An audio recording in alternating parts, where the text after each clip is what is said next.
Vielleicht mal ein bisschen hier. Wir nehmen jetzt natürlich auch schon mit auf, logischerweise, weil jetzt ist er noch so ohne... Oh, geil. Well, that's legitimate. The hell? I'm telling you. Good evening, everybody, and welcome to Dead Air Live right here on the Dead Air Full Spectrum channel here on YouTube. Also simulcasting with KGRADB.com, KGRA on YouTube, and KGRA on Facebook. My name is George Lopez. As always, with me, Mr. Ken DaCosta. To hell with the Great White North, Ken, at this point in time. To hell with all of you Northerners, because here's where we're at right now. It's just so I can show everybody. What the frig? What, Iceland? What the frig? And look at what the low's going to be. Oh. I mean, come on. Yeah. I know for you that's summer, but yeah, buckle up, baby. I'm in Florida. I'm in Florida. Buckle up, baby. You're in Florida. It's like a state of mind more than anything else. At this point in time, that all it is, it's a state of mind. It's ridiculously freezing. It's been going on for quite some time, and there's no end in sight. We complain about the summertime. There's a sweet spot in between 70s, 60s that even you guys love in the spring and in the fall. That just makes it wonderful. That's not been around for a while here. So as you know, just finally tested negative for COVID on Friday morning. So thank God it's out, and I'm fine. I didn't lose any sense of smell, any sense of taste, any sense of... I lost common sense, but that was a long time ago. Lost your sense of humor a little bit. For quite some time. Hit that subscribe button. Don't forget to also hit the thumbs up and the reminder bell. And I want to thank everybody again for joining us in the chat. As always, a lot of our regulars joining us this evening as well. So also our good friend Sharon Coyle, I already see is inside the chat. And that will lead to, Ken, something that I know you wanted to bring up that is very important to all of us in the field as far as, where our heart is as far as the community is concerned. I'm going to let you take over for a second because I need to promote the hell out of the show tonight. So I'll be right back with you. Okay, absolutely. Thank you so much. In the paranormal field, we like to talk about a lot of times helping people understand what they might be going through, helping them reconcile things, helping them understand sort of weird, different situations. But help comes in a lot of forms, and through Sharon Coyle, who is in our chat tonight, we had a conversation last night concerning someone that maybe you haven't heard of. Her name is Anita McMillan, and maybe you've heard of her husband, Bill Murphy. Now, you remember Bill Murphy probably from Fact or Fake, Paranormal Files. He was on there with Ben Hansen, Jael DePardo, and that crew. And it remains sort of a cult favorite. It was a different premise of a show. But Anita, and I'm just going to read this out to you to give you an idea of what's being dealt with here. She was injured in a severe fall, fractured multiple bones, and she is also a hemophiliac. So something like that is a very serious thing. She eventually suffered 3 strokes and a ruptured aneurysm. She's had to undergo 5 spinal surgeries and spent 2 months in a coma. One of those surgeries revealed a tumor, thankfully benign, but she is in need right now of a standing electric wheelchair. And some of her friends, led by Sharon Coyle from Rolling Hills Asylum, are trying to help them toward this goal. $20,000 is needed, of which $8,000 has been raised. So they're making headway there. Now, Bill and Anita beyond what you see Bill on television. Both very active in the community. They give so much to others. My understanding is Anita saved someone from a suicide attempt a few years back. Just the kind of person she is. Talked that person literally, figuratively off the edge. And here they are in some need of assistance themselves. The hospital bills are piling up.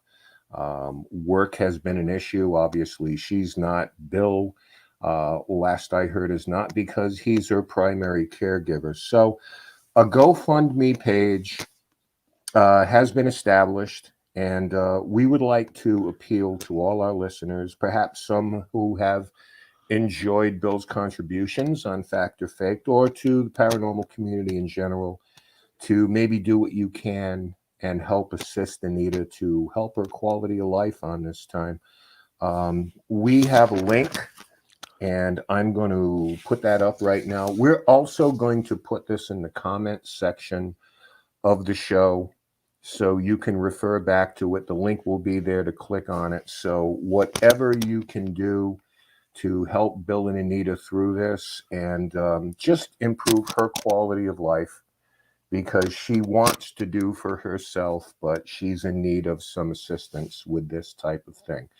So, and also, Ken, Sharon Coyle is in the chat. So if you guys have any additional questions or want to assist in any other way, I'm sure you can have a dialogue with Sharon to find out any information. Sure. So again, Anita McMillan, here is the link, the GoFundMe that's been set up. We will make sure that that is put in the comments section, the link itself. So with your ease, you can get there. So we thank you in advance. And on behalf of Bill and Anita, we thank you in advance. So let's do whatever we can, whatever you're able to do, is big or small, very appreciated. Right, that is right. And that is the end of our serious portion of the show, because we have two fantastic guests going to be joining us tonight. I have said this, Ken, we've talked about this on a multitude of platforms over the years about the perspective of the paranormal being too serious sometimes, that people take things on a very dramatic tone. I think more so because they tend to follow what it is that they see on the television shows, or even the people that are out there doing platforms themselves on social media. And we've talked time and again how important it is to have a sense of humor in this field. It's important to laugh at ourselves and to laugh at this this umbrella of investigative techniques and the direction that we look for, whether it's ufology, cryptozoology, or spirit phenomenon, that you need to have a little bit of a funny bone in order to keep your sanity about you. That being said, Mr. DaCosta, if you would like to welcome our guests on at this time. It would be my pleasure. We're doing a little East Coast, West Coast thing here tonight from the West Coast in the blue corner. She uniquely blends comedy with her experience as a paranormal investigator, tarot, and Reiki master. She has appeared on The Late Show with David Letterman, Sirius Satellite Radio, Comics Unleashed, comedy.com, live at Gotham, Comedy Central, and Mysteries of the Unexplained. He has been performing at some of the Northeast's best comedy venues, include Catch a Rising Star, The Comedy Connection, Comics at Foxwoods, Mohegan Sun Casino, where he probably lost a bundle, Stand Up New York, the Providence Performing Arts Center, Joker's Wild, Comedy Zone, The Vault, Nick's Comedy Shop, Newport Grand Casino, and the Stadium Theater, which is actually very haunted. So with all that being said, let's bring our guests on tonight, Karen RONTOWSKI and Tom Stewart. Hello, hello. Hey, hi, guys. folks. Hello. How are you doing tonight? Thank you guys for joining us as well. You know, I love what you were saying about it being too serious, but I have to say, like, when kind of before the TV shows came on. I think everybody got serious because we were always treated as a joke. Like, we've come a long way from being the people everyone made fun of to kind of the people everyone want to ask questions to, you know? Yeah. How do you think I feel? I started this. There was no cell phones, no internet, no Facebook, no Twitter. I was just me and my donkey carrying my notebooks through town and my Polaroid camera, where they would come out and you had to wave it to. Right. You had a powdered wig and all kinds of stuff like that. Me and my buddy Jesus. His divining rods were made out of sticks at that point in time. Uphill both ways. Tell that to kids nowadays. They won't believe it. Tom, on the other hand, came to things a little later. A little bit. But don't forget, I started out in broadcasting and radio, so I was queuing up records and reel-to-reel machines, so I already knew what it was like to have to go through all of that. Yeah.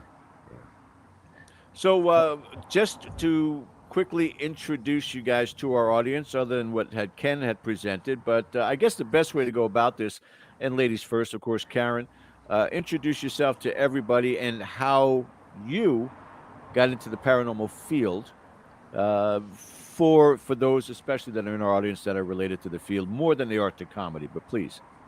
Sure. Well, I was just one of those people always obsessed with the paranormal, right from when I was a kid. And I had a couple of really important psychic experiences when I was very small.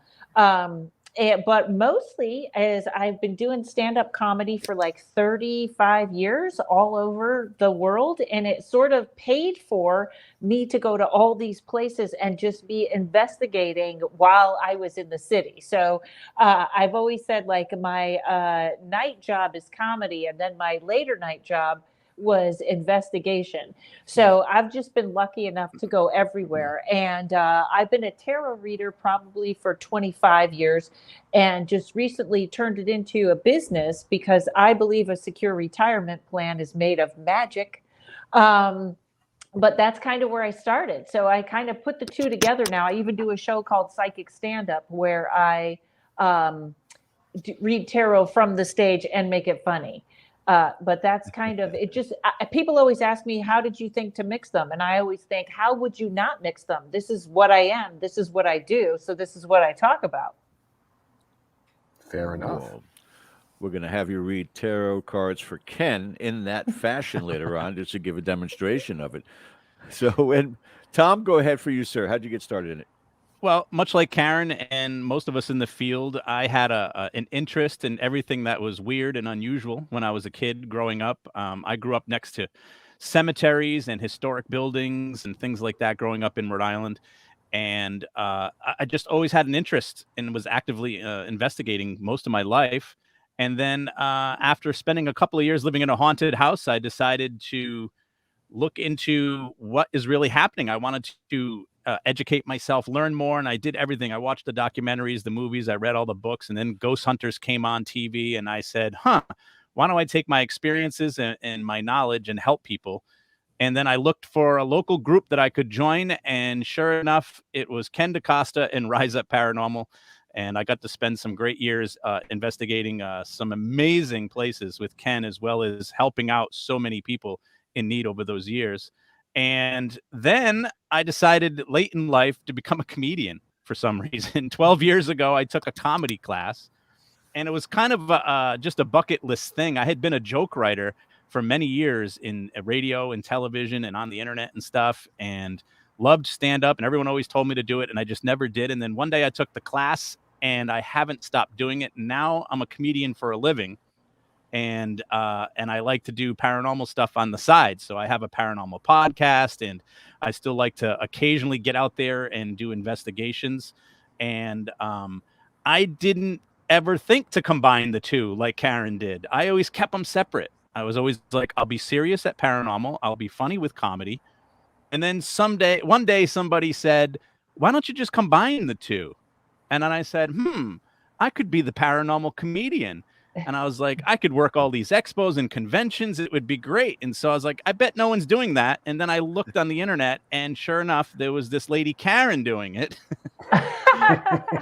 And she's got all these credits and she's been doing it for so long. And I'm like, well, there's enough people to go around. No, you have to get back into it. I actually, Ryan Singer is a good friend of mine, and I always, he and I work together all the time. But I always think paranormal and comedy interleak fabulously because it's all about curiosity. Like if you're a comedian, you're never not curious. You're always like, what are you doing? Yeah. What's next? Same thing with paranormal. So I think it works out really well that way. But yeah, no, come with us. Come with us. I've been working on jokes. I've been working on bits. It's Right. definitely something I want to do because, like you, I want to be able to travel the country, and I could do an expo in the afternoon, go do a comedy club at night, or go do an investigation at night and a comedy club the next day. Like it's, two of my favorite things, and combining them just makes so much sense. Yeah, and I'm like when I'm on stage, I don't know if you could tell, but I'm a little ditzy. And my friends always say, comedy has to be rooted in reality. And they're always like, you are the only person that can go on stage and say, I was at a UFO conference and talking to a fairy, and everyone in the crowd goes, she was at a UFO conference and she was talking to fairies. And so it works out, I guess, because it's my truth.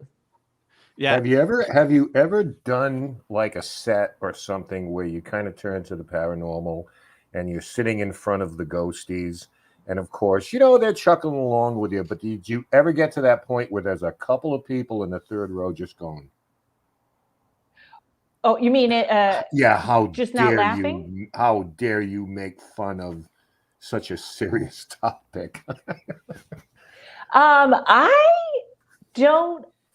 don't recall anything like that, but I do forget how dark I am. We're always talking about dead people. I forget sometimes I scare people in conversation when I'm talking about, oh yeah, and then things were flying around the room and people like, stop it.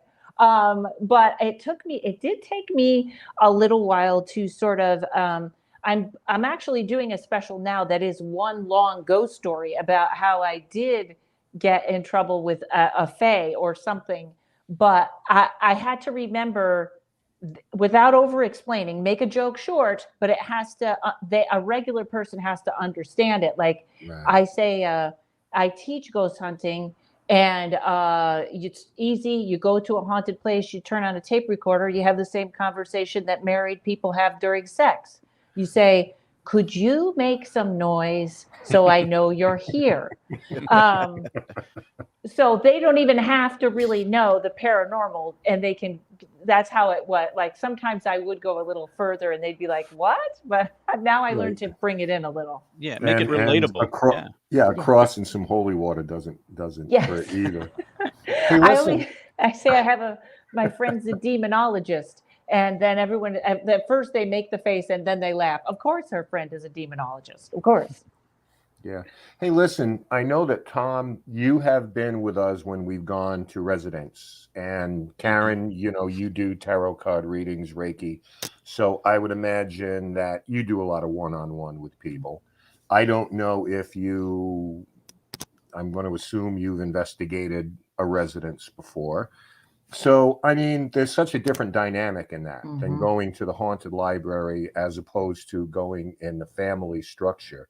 Yeah. And I wanted to talk about humor a little bit in terms of what's important to you when you go somewhere that maybe somebody's anxiety is a little high, they don't understand what's going on, and what you are trying to bring into that environment a little bit. I always thought, somewhere between Robin Williams and Stephen Wright is kind of where you want to be, because you don't want to be a clown, but you want to come in with a certain attitude that you're the calmest person in the room, maybe a well-timed joke, an appropriate joke, and just kind of get people to relax a little bit and saying, well, they're not scared crapless, so maybe I got a chance here.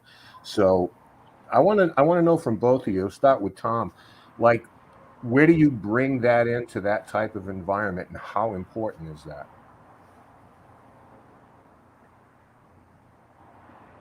You got me, Tom? Did we lose Tom?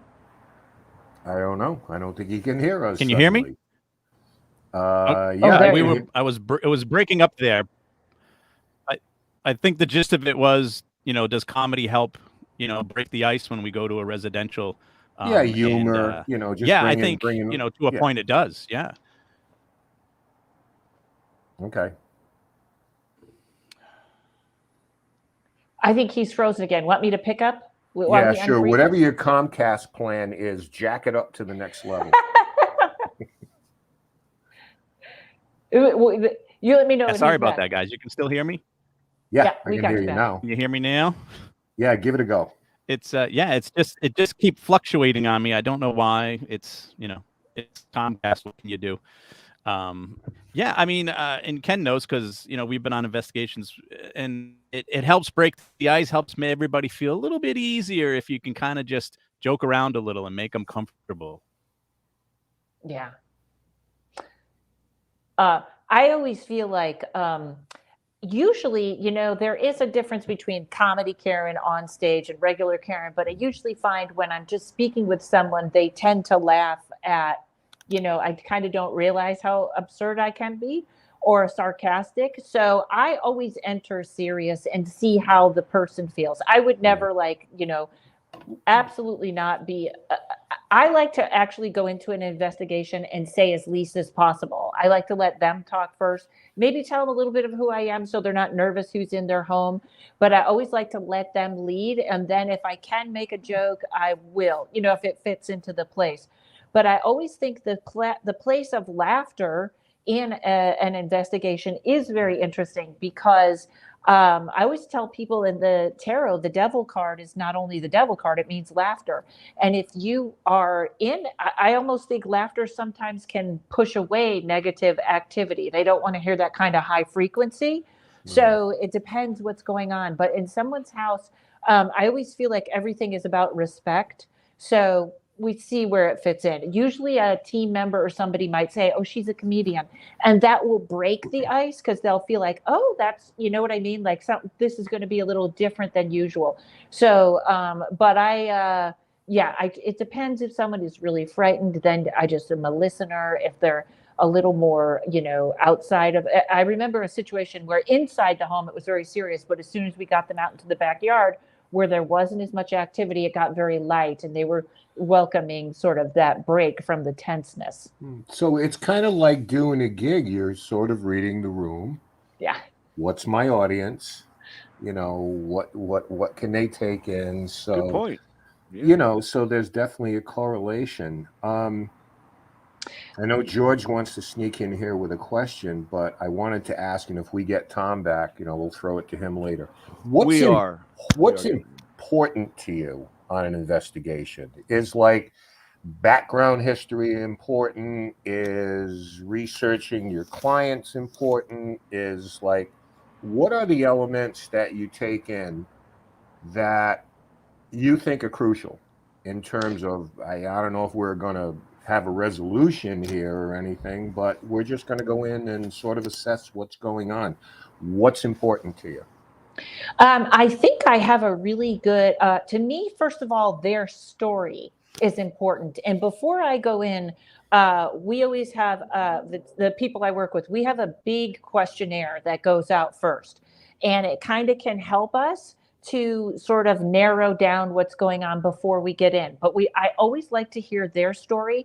And I always like to get in there with my own feelings, because obviously working with tarot, it's sort of like my body and my instincts can usually tell me what's going on. Of course, no activity is 24 hours a day. So you have to take a lot more into consideration.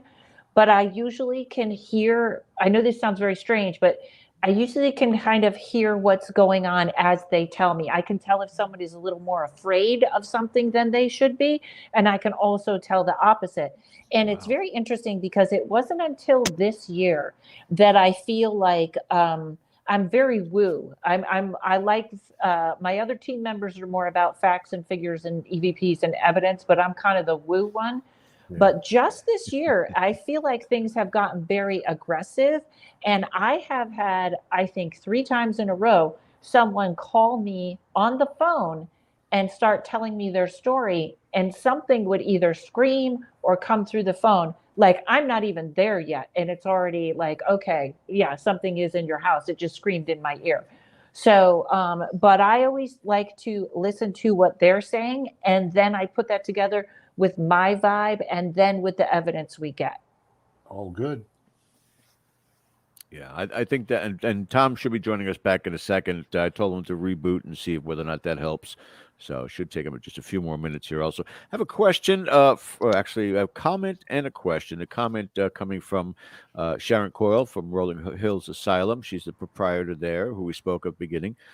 We've had musicians in to perform for the spirits at Rolling Hills Asylum with great results. It would be interesting to do a set of comedy for the spirits too. Different eras of humor from various decades and centuries.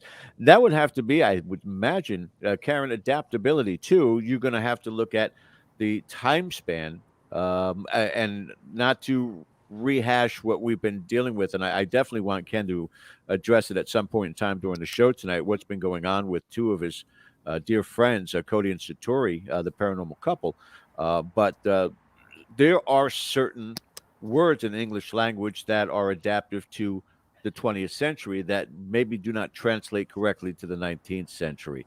So in that same thing, if you're going into a place that has 200, 300 years of history, you have to kind of rechange that vocabulary or adapt to the environment, correct? Yes, and actually, to Rolling Hills, have I got a show for you? Please email me, because my friend Ryan Singer and I are looking at places on the road to go do comedy shows and investigations and stuff. So that made me so happy. So it made me so happy. Now I have to remember the question you just asked me.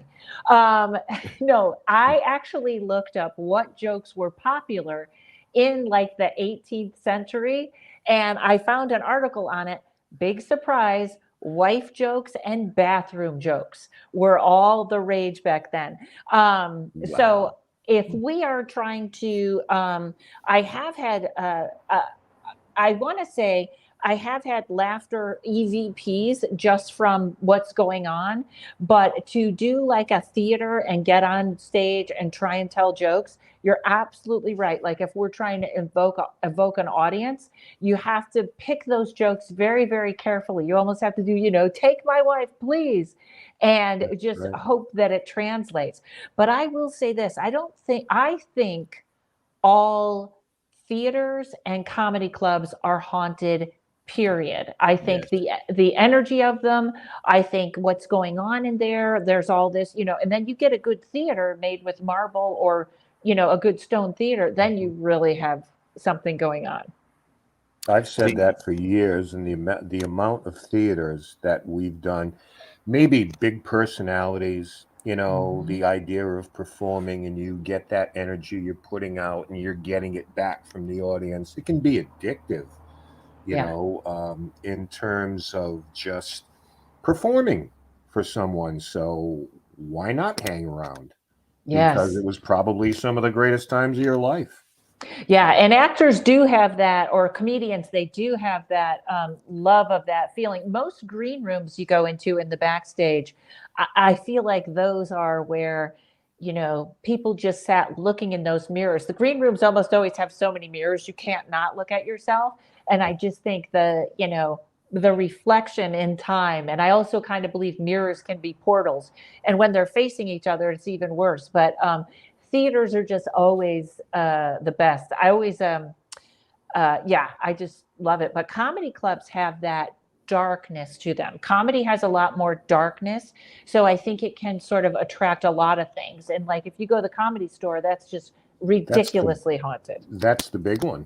Yeah. Following up with a lot of mob ties there. Yes. And following up with what Sharon had stated is a question from Mary Reimer, and then I have a follow-up to that then, which is, have you tried your comedy for the spirits during an investigation?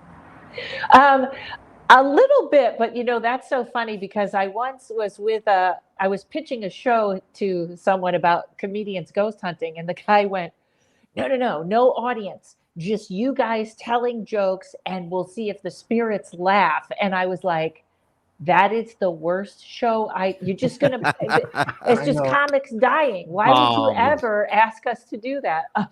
But I don't know that I've ever, like I said, sometimes I've gotten on stage and we sort of play that angle of I'm a performer. But I don't know that I've ever had like the actual whole interaction where I knew that they got the joke. I have definitely made jokes about the space. I think like when you're especially in a theater that just an old theater where somebody is just hoarding their stuff in there because it's not working. I've definitely made jokes about stuff and hats and things like that. There was, where was it? I think it was in a big theater in Lincoln. Was it Lincoln, Omaha? I can't remember. But yes, I have kind of tried, but I feel like the connection between them hearing the whole joke and reacting can sometimes be broken. Well, I think that the opportunity is certainly there where, or maybe you've even thought about this before, you're in the green room, the act is on before you, and you could put out a recorder and say, if you're here now, when I'm done with my set, I'd love to hear your reviews, or if you have any comments about my comedy, how I can do it better, come and join me on stage. Because we talk about attachments in this field all the time too. Attachments for people who, crave chocolate and they can't do that anymore, or in this particular case, feeling that energy from an audience. So if they're up there on that stage with you, maybe there's a way afterwards where they can come back and give, their own comments on it also. Have you considered doing something like that? I never ask for anyone's opinion of my act. Dead or alive? That's I don't read the comments. I don't do that. But I have absolutely 100% felt someone with me on stage many times. Ooh, nice. So they are there. I'll sometimes too at a comedy club, I'll hear a knock like on the door behind me, especially when I talk about spirits. But that is leaving a microphone running in a green room is a great idea. Great idea. Ken? Yeah, I mean, being a performer, I wanted to ask, generally speaking, the paranormal, I guess, since the early 2000s has spiked. I know growing up, I don't want to be that get off my lawn guy, but growing up, there wasn't a lot. Going, Tom's back. All right. Let's see how. Yeah, hopefully we just jump in anywhere. Growing up, there wasn't a lot on television, few documentaries, few movies, some things in magazine. Now it's ba-boom bang, right? And it was probably reached its peak somewhere in the 2007, 2008. They were giving everybody a show who had a different idea. As performers yourself, I don't know how much of this stuff you even watch. Maybe before you did, now you don't, whatever moves the needle. But when you look at this stuff, are you able to kind of separate the idea of investigating from performance art? Because there's a little bit of both in this. And I think people get so upset, and it's like, why get so upset? It's television. There has to be an entertainment value to this, because if you're going to watch me research documents in a library, then I'm out of here. So in pop culture, as consumers of this stuff, what do you see out there, and what do you separate? What's important? What's not important? Can we learn from it, or is it just take this, put it over here, and watch the show? Well, there's first of all, it's very funny because a couple of us have pitched comics investigating or comedy with investigating, and the industry is like, no way, we have to take this very seriously. And it's almost like now that comedians like Tom and I and my friends are coming forward and turning it into stuff that they might be open to it. But in the beginning, they were like, this is very serious, you can't joke about it. Which is ridiculous, because they think people can't think two things at once. I rarely watch the shows now, but you know what? When people get upset about them, the first thing I say is, it's television, so someone knows how the episode is going to end. That doesn't mean they didn't get any real evidence. It just means we know there's going to be evidence. Some shows are probably worse than others with that. But you're exactly right. They're entertaining. They're not teaching. So if people are going to get mad at Zach for being aggressive and thinking it's teaching people to be aggressive, I don't. It's just TV. It's just TV, and I do feel like that puts too much pressure on the show. Do you know what I mean? Like they're not. I just keep saying that they're not teaching. They're doing their own thing, and they're making it watchable. I sometimes I really enjoy Ghost Adventures, not for what they're doing, but for the camaraderie and the way that Zach is so over the top. He was a TV guy. That's why he's so big, Yeah. And so I don't mind it at all. I do like that they have the other shows on now, especially the one that Brandon Alvarez is on, where they really are doing it, and that's great. But here's the thing: people don't realize how much time those shows take to shoot. To get anything that's like, if you want to watch real ghost hunting, it's 5, 6, 7 hours of stuff before anything can happen. So they have to make it bigger. A lot of time they'll spend 3 days in a place. I mean, edit it to look like it's 24 hours. But Tom, I know you got something to say on it. Yeah. Well, I think that if they did add some comedy relief to some of these shows, they could make it more of a real life paranormal investigation, because it would still be entertaining then. I think some of the shows are trying to make the entertainment the ghosts, and you can't count on that to get ratings. So why not have some people who are characters on there? And if you happen to catch some actual real data or evidence, then that's great too. But I also think it's a fine line, because the people who are watching, they want to emulate, they want to imitate what's going on these shows. And some of these shows do push it a little too far, and that can make it dangerous when they're going to run out and lock themselves in a building for 24 hours in the dark, and and they're slitting their fingers to do bloodletting and whatever. And some of these shows just take it too far.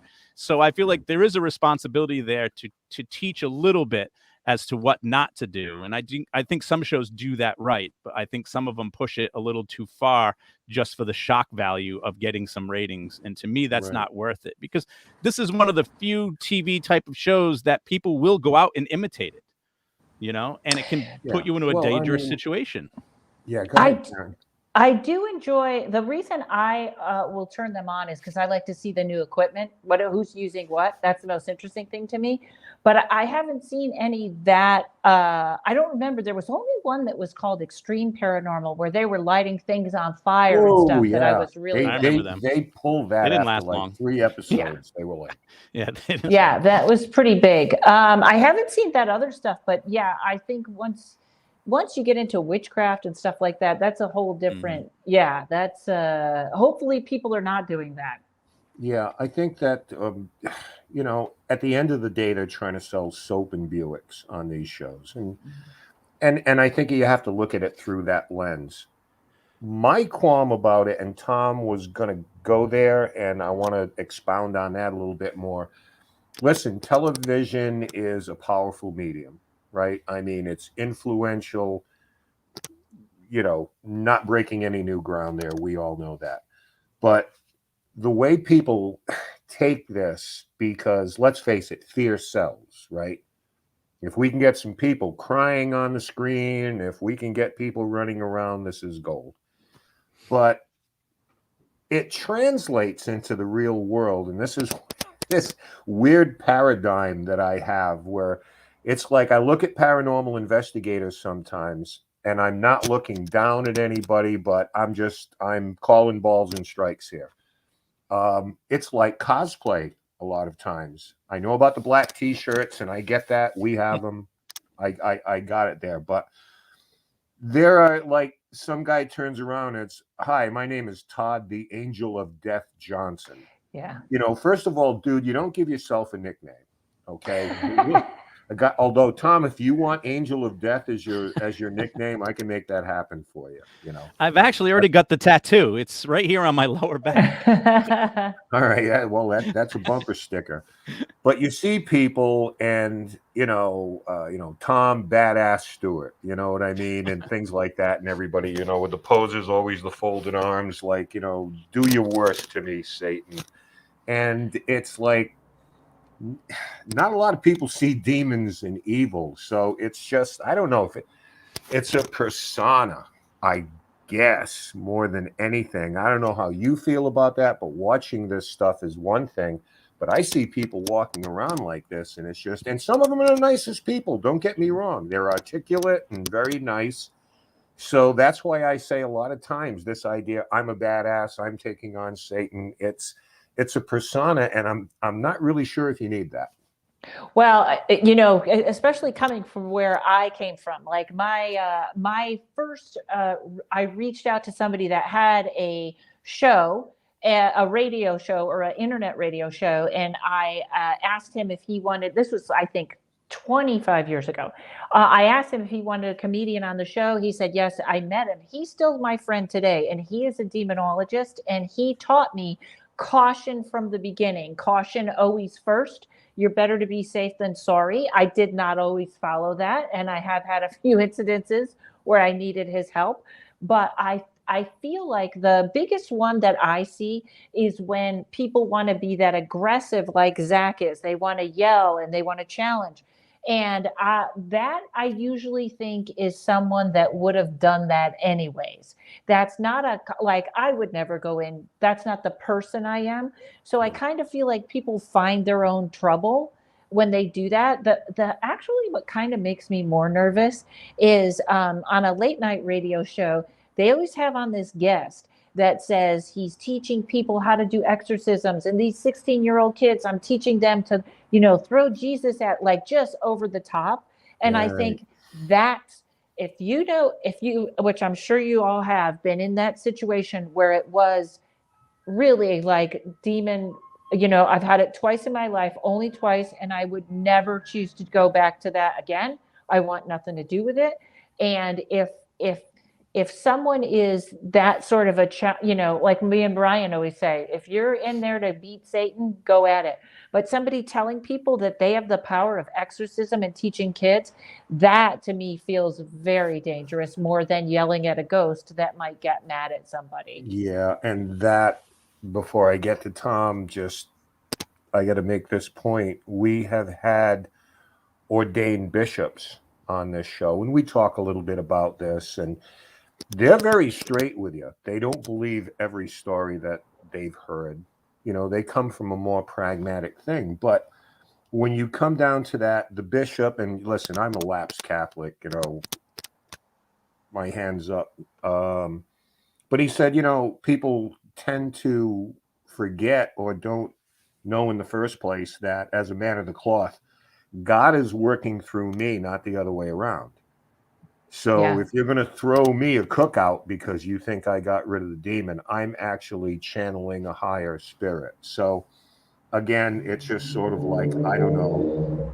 Wow, what just went by there? That was, I have a lot of traffic. There's a place that fixes cars, so I always have that traffic. I always have helicopters out here too. I was going to break out the recorder. I thought I'm hearing a growl. I know people think that on my podcast. I'm like a demon.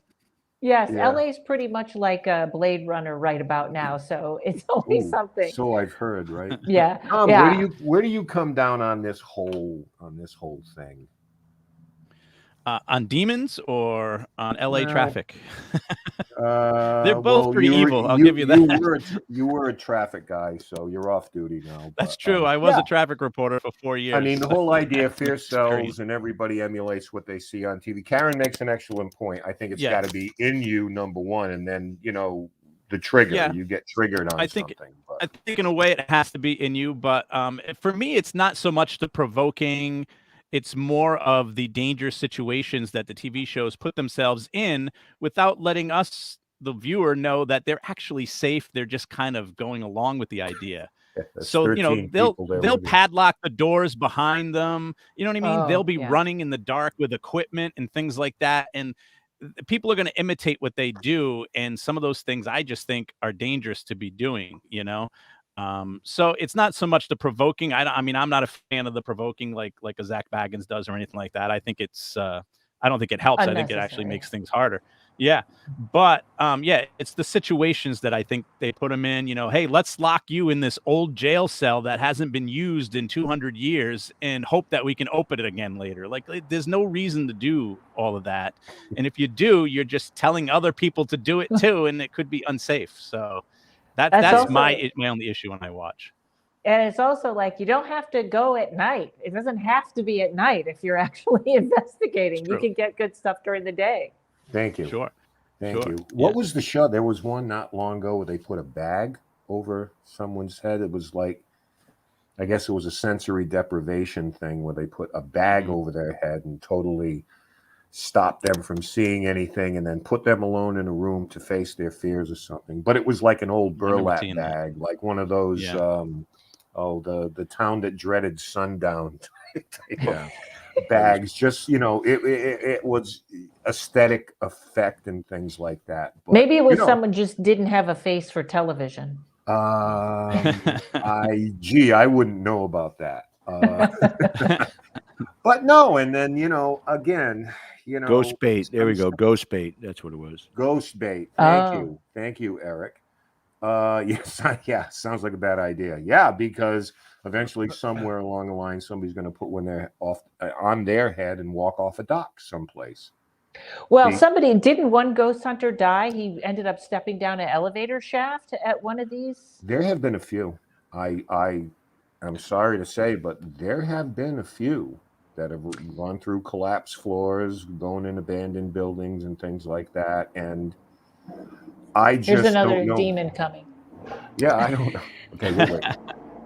No, I don't know where the motivation comes, but I can imagine where it comes. So this is why sometimes there's this, you just got to have this filter that this is entertainment. This is what you're seeing. They're having, there's one ghost. Yeah, there was one ghost hunter got hit by a train, and it wasn't a ghost train. And I think at that point, we're not losing the best and the brightest if you've been hit by a train.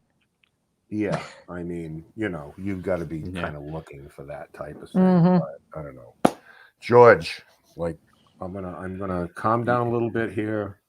Yeah, This topic got really dark for a comedy show. I'm telling you, breathe a little bit. Yeah, but it draws us back to it again. It's a lot of what we tend to experience, what we tend to deal with in the paranormal, is frustration because the way that people act, the way that they handle themselves, and to itself, you got to have a sense of humor working in and around that. If you don't, you're going to get either sucked in or you're going to go ahead and just end it, be done with it. So I really, again, love the perspective of what the two of you have. And again, I've got to ask Tom Stewart this question. Tom, you've done investigations with Ken. Now, I've been out with him at Payne House and a few other places, but I've got to ask, with Ken, and we both know he's quick-witted, highly intelligent, and has a great sense of humor, but you, as well as I, have seen time and again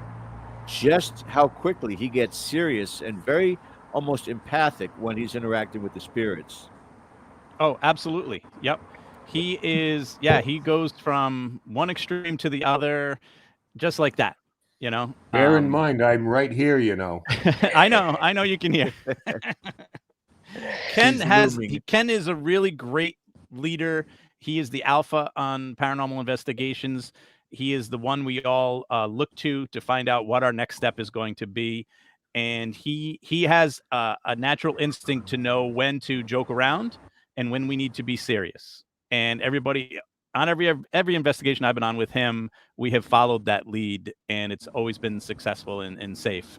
And that's what I learned from him, to be like that as a paranormal investigator. So we have fun, we have laughs, but then it's like, all right, now it's time to shut that off and focus on the job. All right, let's take a break and go back to being goofy again. And Ken's the best at that. Would you call him a mentor? Oh yeah, 100%. Yep. Yeah. Everybody goes into this field thinking they know everything, and you don't.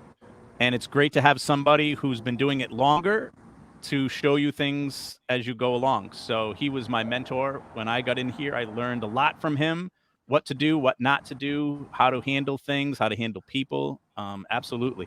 Him and many people from the Rise Up team for many different reasons and different categories of the field, you know.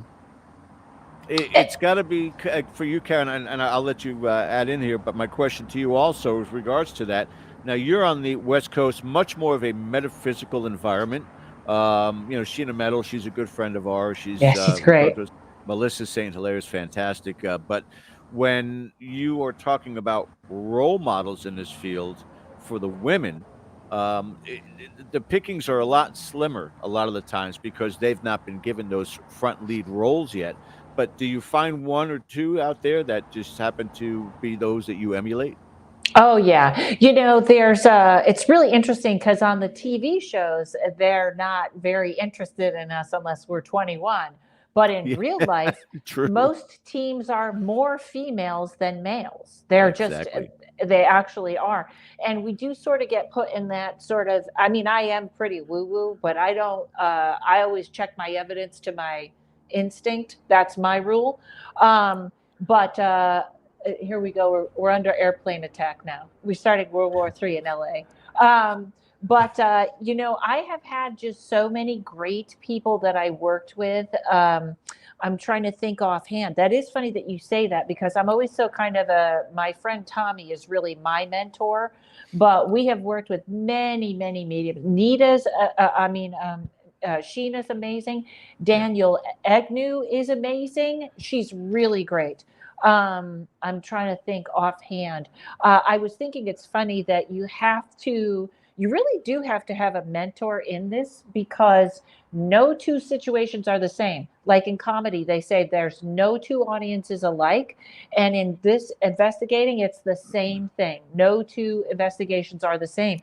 So you have to have somebody that has enough of a base to build off of it, or, hey, let's try this next, or let's look at this next. So it is really good the more you have under your belt. I get such a great, wherever I go, I find the local team and I say, hey, I'll get you comps to my show if you can take me out. And usually they pass, but a couple of I've made some really great friends and got to go on some really interesting investigations doing it that way. And we're coming up on our break here in about 5 minutes or so. But because we always wait to the end of the show and we go, how do they contact you and what you guys are doing and such. But I would like to do it before the break also. And what we'll probably do is open up the phone lines in the second hour. Anybody that would like to call in, we'll put the number up right after the break. But Tom, we'll start with you. With 2022 always being up in the air, we don't know if there's another variant of this COVID that's going to happen now after Omicron and if there's going to be booster shots. But, I mean, you're in a social environment in both aspects, whether it's the comedy or paranormal investigating. But do you have certain schedules upcoming if people want to come out and see you in either field? For comedy, absolutely. I've got shows booked and everything goes well. They're going to stay booked and not be canceled this year. But yeah, I've got a lot of bookings going right through the spring right now. My website for comedy is tomstewartcomedy.com. And you can find my dates there. You can find demo videos of me doing comedy and such like that. As far as paranormal, the best place to hear me for that is on my podcast, where every couple of weeks I tell a spooky story from my past, whether it's as an investigator or just a personal experience. And that's myparanormalstory.com. And I haven't mixed the two yet, like Karen, so much, but I'm trying to now. I want to. She's inspiring me to do this. You do it and you come on the road with me and Ryan. Oh, I absolutely will do that. You kidding me? I would love that. If you and Ken is available to be a roadie, so you guys are aware of that. We're happy to. And Mary Reimer's already in there saying, "Bye, guys. Thank you so much." We still have another hour, Mary. Sit down, Mary. Yeah, we're just giving people an opportunity now to know all this stuff in case, God forbid, towards the end we run out of time with all the questions or the calls. So now, Karen, for you also, schedule-wise, what do you got coming up? And is it a mixture of both fields? So everybody can find me at my website, which is up there. I have a podcast called Paranormal Karen, that you can always find me there. In today's day and age, right? Yes. And well, the psychic stand-up show should be coming. I have a bunch of more dates coming, but this is weird. But Halloween, I'm always at Zany's in Chicago. I do a whole Halloween show, and then I do my psychic stand-up where I read tarot from the stage and make it funny. There's clips of that on my TikTok. It's all over the place. You can just find me. I love that idea. It's you know, it's very hard to get it. It's a marketing quagmire, and I just put it up on TikTok. I'm actually moving at the end of this month. I'm not sure if I'm moving to Utica or Nashville, so more dates will come. But I have a CD out with that, and that's really all I want to be doing is that show. So it just started to explode on TikTok. So you can find me at RONTOWSKI on TikTok, see all those clips. RONTOWSKI on TikTok. Yes, there's no other RONTOWSKI. You just put that in, and you'll find me. Because we have our, you expect me right after the show. We have our TikTok account here for the show, so I'll definitely make a connection with you to check it out too. And now I have a suggestion for you. Since it's Paranormal Karen, you got to do at least one video of. Did you kids have permission to come in here? I want to see your manager. That's so funny. I always say, I think it's. I don't know how dirty this show gets. Can I do a little insinuation? Yes. Why don't we take a break? We're going to the break now, I think. Because I think Bill is. Yeah, we got 2 minutes. We got 2 minutes. If you can do it in 2 minutes, go for it. Sure. Okay. I just think it's funny that the MILF porn is the number one the thing in the porn industry. And I think it's helping me because now the young men are asking me out. But I thought that makes the porn industry more woke and feminist than the Marvel movies because we're not in those. And I don't know if you've seen us middle-aged Karens on the internet, but we will fight anyone.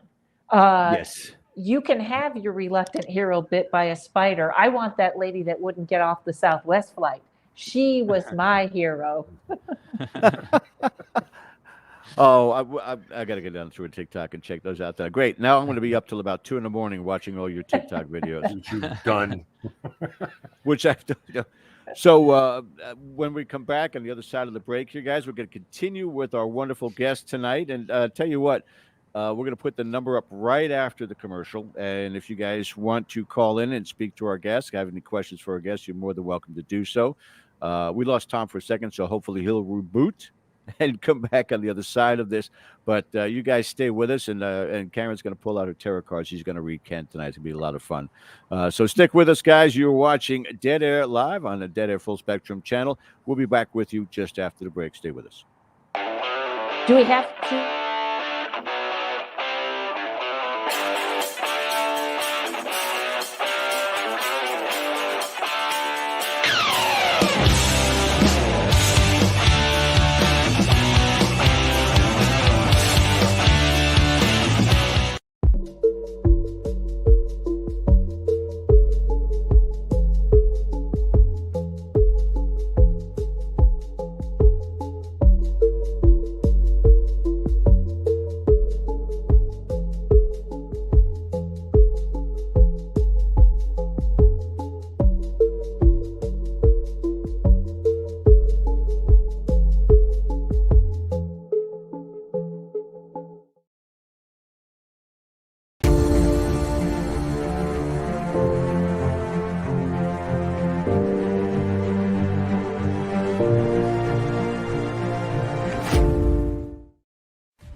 Hello, who is it? How'd you get this number? Hey, Ken. Hey, man, it's George. Hey, man, what are you doing? Right now, I'm trying to chop ice off of my deck here before somebody breaks their neck. What are you doing today? Me? Oh, you know, ghost hunting. Hey, listen, Bill from KGRE wants us to do a commercial, a promo for the show for them to play. Got any ideas? Oh, I don't know, man. I don't know if I want to film a commercial or something like that. Well, hey, why don't we just do a montage or something, like clips from the show and just call it a day. Okay, yeah. Just put a bunch of highlighted parts of the show. Not a problem. I'll take care of that. Listen, have a great day. I'm almost done here. Yeah, all right, man. Let me know how you make out, all right? Yeah, you bet. Be good.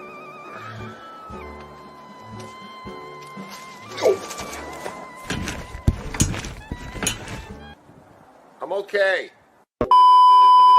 Tony, I love you. I love you too.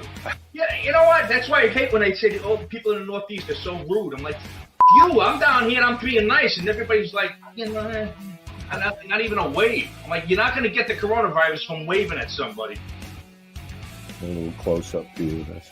Check this out. Hello.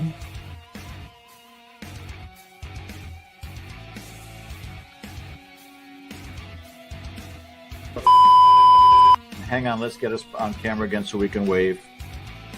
Wave back, Robert. Yeah. Did you wait? Robert, thank you. Thank you so much for sharing some time, inviting us into your home. I co-authored a book with Andrea Karen. If anybody was not aware of that. No one is aware of that. No one, and I've never been to the Conjuring House. I wrote a book We're going to do this again. with Andrea Perrin, and I've still never been to the farmhouse. Did I mention I wrote a book with Andrea? I wanted to, it's over my shoulder there, and I've never been. We took a 2-week absence from this, and I've now we're never back with been to the Conjuring House. Dude, I'm hiding, man. It's COVID. Oh, I'm sorry. It's what's going on. I love that blanket. I'm having blanket envy. I know you are right now, right? Yes. Sometimes I move it around with my body. It's like Ouija meets Twister. In the middle of the night, I contact spirits just by rolling around on it naked. Watch Dead Air on KGRADB.com Sundays from 8 to 10 p.m. Eastern, 5 p.m. Pacific. And also, don't forget to check out KGRA YouTube and KGRA on Facebook for all the amazing shows, guests, and topics. Did I mention that I wrote a book with Andrea Perrin?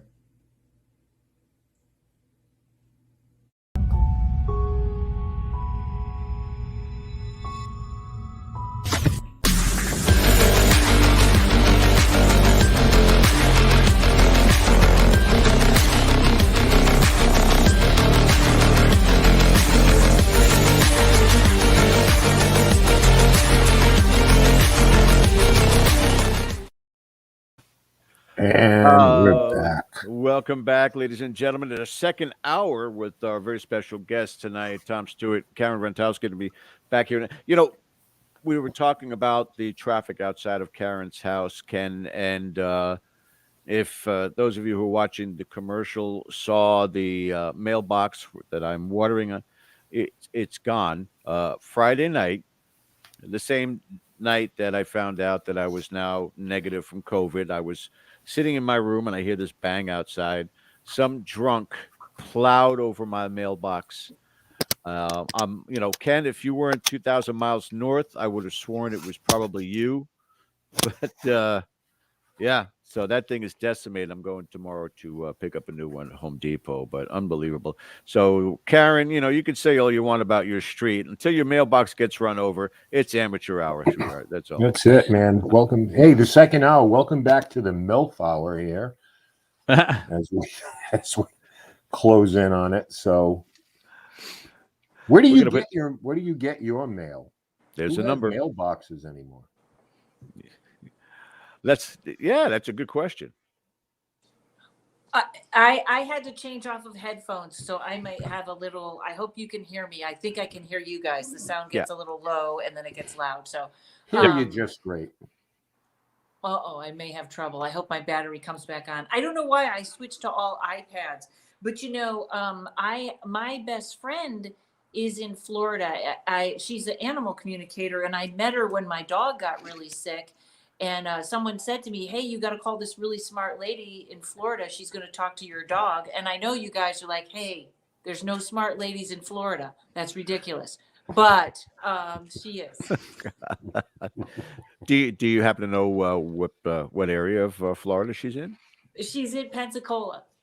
Okay, she's up in the Panhandle then. All right. Yeah, that's She's at Top Gun school. yeah. I could get to Georgia faster than I can get to Pensacola. That's how Yes, far out it is. I used to do all the retirement communities in Florida, and people don't really. You have the longest traffic lights I've ever seen in my life. You have no People idea. die at your traffic lights. You have no idea. Between that and the toll booths, and just the plain old traffic on I-4. If you guys don't understand what I-4 is, it is a torture chamber going from Daytona all the way to Tampa, running through, of course, the artery of Orlando, and it's just logistical nightmare. Just you're putting tourists, the elderly, young speedsters, and people trying to come home from work or go to work, and it's maniacal. It really is maniacal. Avoid I-4 at all costs. Just Public saying. service announcement there. Yes. As always, want to say, everybody, again, that's in the chat, thank you for being here with us. The second hour, as you see, the number is up on the screen. If you'd like to speak to our guest tonight, 855-472-5483. That's 85-KGRA Live. So feel free to give us a call. We'd love to talk to you. And we already have a call in the queue. Our good friend Ronald from Minnesota is joining us tonight. Good evening, Ronald. Bring it, Ron. Hey, how you doing? Hello to Ken and George and let's see, Steve. Oh no, Tom and Karen. Everybody makes up there. Not a problem, Ron. George, did you write a book? Did I mention that? Yeah. I don't know if anybody was unaware of the fact. Yeah. It's Ron, over don't my encourage shoulder. this. It's right over my shoulder right there. Yeah. In the flicker. Thank you for another great show. You guys are always awesome, bringing a great guest and great show. And thank you for the two of you for figuring out you can mix in a little laughter and a little comedy and still be serious about it. I don't think people have really figured that part out yet. So I think if we learn that we can actually do that, we could actually create a different energy. That's what I was going to ask you about is when you go into a place, and this is for all of you to answer, when you go into a place, can the spirits sense your energy? I know that we can sometimes sense their energy, but can they sense your energy, whether you're afraid or happy or funny or whatever? Can they sense that? I say yes. Defer to our guests on that. Go ahead. Go ahead, Karen. 100%. 100%. If you're afraid, I think negative things are just, they love that. They eat that. Yum, yum, yum. But if you're positive, you also can, I feel like, attract that safe feeling for them. But yeah, I absolutely, I always wonder what they see. Like, do they see us all the way or do they just see us as energy? But I know, depending on the spirit, absolutely. Interesting. Yeah. I completely agree. I think if you go in as a warm person, as a friendly person, respectful, I think you'll get better results during an investigation than going in a bad mood or grumpy, or you just had a bad day, or you're a negative person. I think you get what you give out. I think it's kind of like that. Yeah. And that's what I was just thinking of when I asked that question, was the attitude of who you are when you go in there. And of course, their attitude is pretty much set as far as who they are. But our attitude can be different if you know about the place, or if we're having a bad day for some reason, and we go into a place where we're already upset about whatever is happening in the world, and we don't disconnect from that, and we end up getting distracted by whatever we're dealing with, and we don't really give the seriousness of our heart to the investigation, which I think we should always do. If we ever go into a place, we need to be serious about it. Of course, like you said, I have a little comedy. I don't mind that. I see what you're saying, and be a little bit lighthearted. And even when you do your interviews with people, don't be so darn serious. Yeah. We use that as an exercise sometimes. A couple of things we do if we're sitting around doing EVPs and we're not getting a lot. First of all, we might all sing happy birthday, or we might clap a lot, or even like just a fake, everybody laugh as loud as you can for a minute to see what it kind of evokes on the other side. Because I always think, you know, we have to either get a good, I kind of want to say a good reaction from them. I remember we were in one time when I was in Gettysburg, we were all doing EVPs and they said there was this soldier in the house and and nothing is happening. And we had the spirit box on. And then for some reason I said, do you have a sister? And this must have emotionally sparked something in that soldier, because right across the spirit box was that full, he repeated, do I have a sister? Like it kind of took him. So we use laughter to try and change the energy if nothing's coming through. Yeah. I can remember a lot of investigations where we would go into a room where we want to do an EVP session, and instead of just going right into it, and Ken can attest to this, we'll just start talking amongst ourselves. We'll talk about the baseball game or, you know, whatever, and just kind of be nonchalant about the whole thing and just kind of relaxed and casual. And I think we've had more luck doing it like that than just going right in and going right at them, you know, kind of make them feel like, hey, you know, we're just like you. We're just hanging out. We just want to chat. We're, you know, we're here to have a good time, a few laughs. And I think that definitely helps break the tension. And, you know, maybe they want to tell us to shut up after a while too. I don't know, but it seems to work. They also, you can sort of have chemistry in your group where 3 people will be having a great EVP session or whatever's going on. And then the 4th person comes in and everything just gets quiet. And you think, what energy did they bring in? Was it chemistry, or did they bring something in the room, something that suddenly made the spirits not trust what was going on?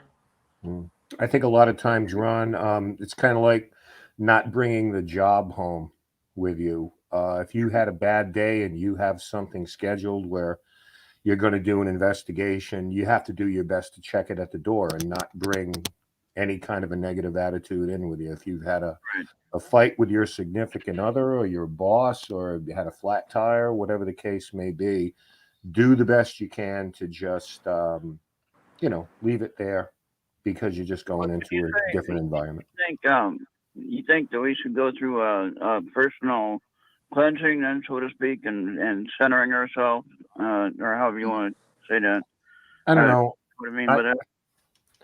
I don't really have a thing to that. I just, you know, do research, get ready to go. Do you guys have anything? I know, Karen, maybe as someone who is into Reiki, do you have a process at all that you go through?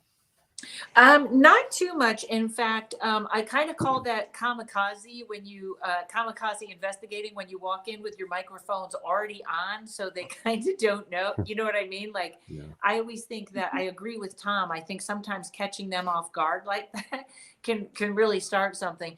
The only time I really have a ritual is if it's supposed to be a really dark haunting or something like that. Usually I don't worry too much, because I'm always kind of feel like that is every different, like I know if a place is getting really, I start to get the creeps, is I do put a white bubble around myself pretty quickly, or I work from my solar plexus, a yellow light coming out to protect me. I have had to do that a couple of times, but usually I get a vibe when I walk in the door, whether this is going to be you know, whether I need it or I don't. Usually I pretty much can get that. So I don't really have any particular ritual each time. Okay, there you go. Yeah, I'm not a ritual guy either. I'm a big meditation person. I like to meditate. So if I know I'm going to do an investigation, I try to meditate for a few minutes sometime during the day. But for me, I like to just put myself in a good mood. I'll listen to some of my favorite music on the way to the investigation in the car, or listen to a comedy channel or something like that, just to clear my mind and put myself in a positive place. I know what kind of music some kind of thrash metal or something like that. No, that's not me. Oh, no, that's not you. You kids and your music. How's that, Ron? Now, George, you got to show us your new mailbox, and I think that guy hit it because he's thinking it's a popular mailbox now. It's on YouTube, and it's going to be noticed if it's gone. That's a great point. That is a great point. It's a landmark now. Probably somebody on YouTube doesn't get as many views as we do. Exactly. I agree with you, Ron.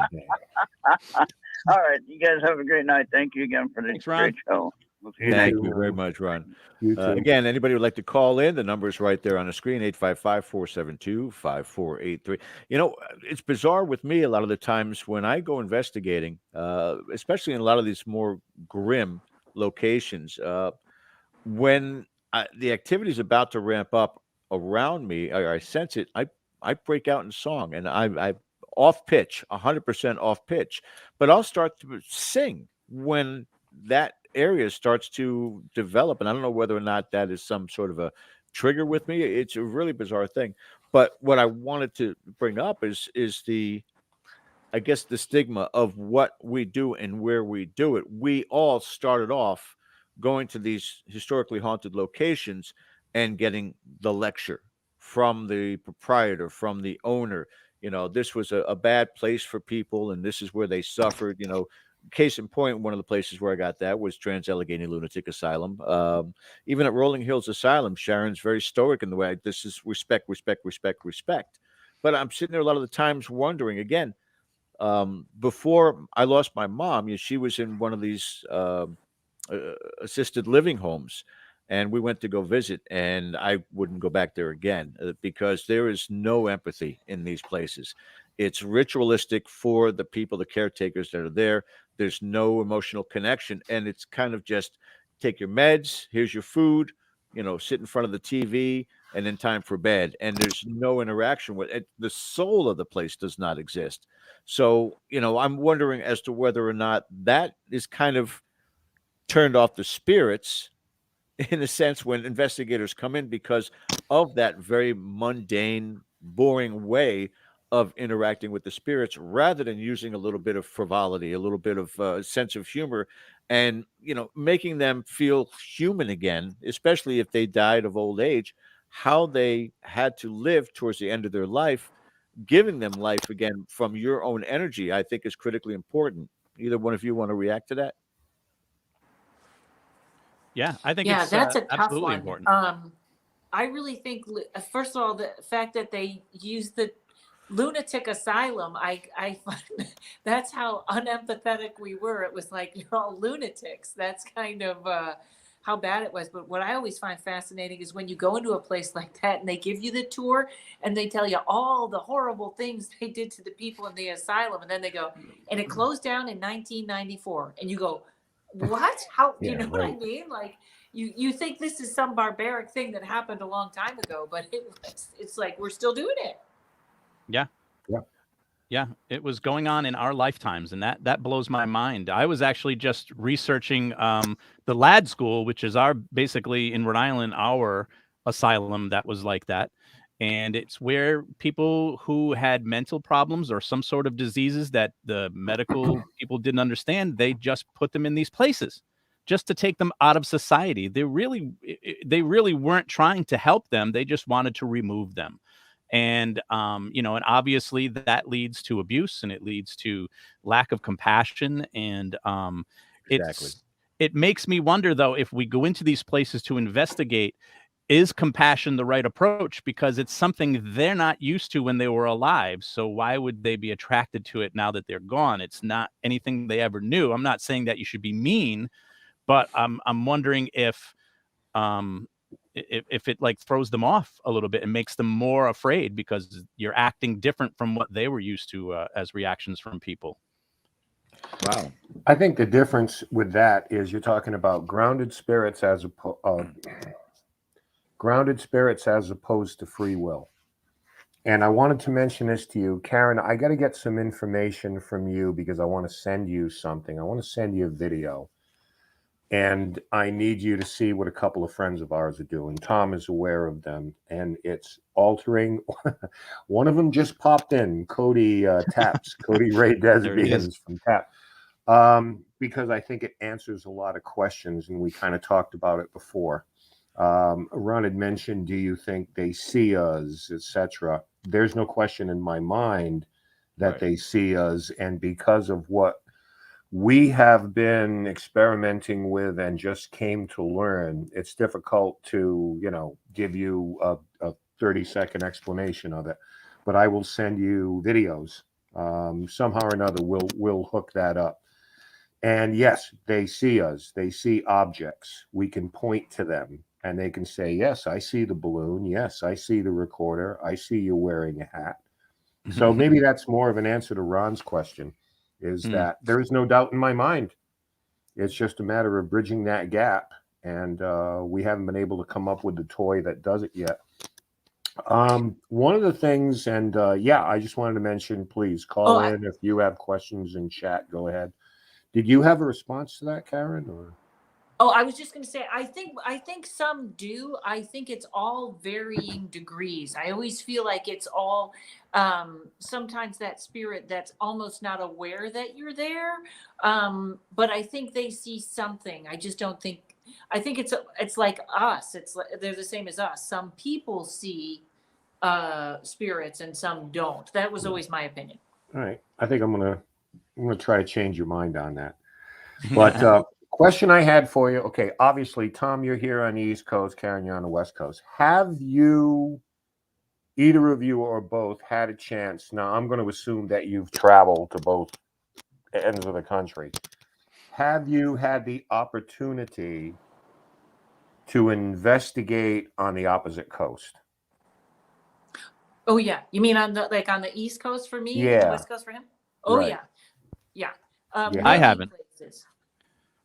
I've been to I've had experiences when I've been out on the West Coast. I stayed at a hotel in Palm Springs a few years ago and had some experiences, but I wasn't actively investigating or anything. It was just something that happened. But I would love to. I would love to be able to get out and travel the country to investigate. You know, I've mostly spent pretty much everything has been in New England for me. Right. So leads me to the question: how, as investigators on opposite coasts, do you view the other? Like, how do you view the East Coast in terms of, the paranormal activity, and how do you view the West Coast, Tom, as far as, whatever, if you haven't had the experience, then, how do you look at it? Because there are some commonalities between the two. Sure, definitely some commonalities. I feel like the West Coast, but I mean, obviously I don't have first-hand experience, but I feel like it may be more spiritual out there. I think it's more about Native American activity, things like that, because, obviously there's definitely haunted places. There's been tragedies and things like that. Yeah. But I don't feel like the history goes back as far as it does, say, in New England. So in New England, I feel like we're definitely dealing with the spirit of somebody who's passed away. But out on the West Coast, California or Arizona or places like that, I feel like you're dealing with maybe even something more of a spiritual nation, like a metaphysical type of thing. That's what I'm guessing. But like I said, I don't have firsthand knowledge of that. But I feel like the history is just shorter out there as far as people who have lived and passed away and our spirits. And Karen, what do you think? I very much agree with Tom, but I think there's it's kind of like I'm actually from Massachusetts, and that it's also about the people, because when you're from Massachusetts, the Minutemen, Plymouth Rock, all that stuff. And I feel like that connects you with that history and those spirits. And it's very strong.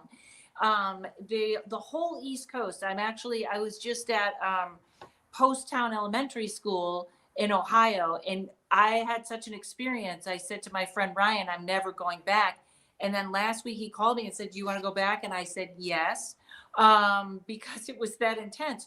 But it feels like there's an immediate connection to the history that the people know. I don't know if I'm making any sense with that. Yeah. When you go to the West Coast, it seems more, I kind of want to say it seems more Wild West. It does seem more, you go to these gold mining towns and it's like almost like that's still going on. It just feels like a different history.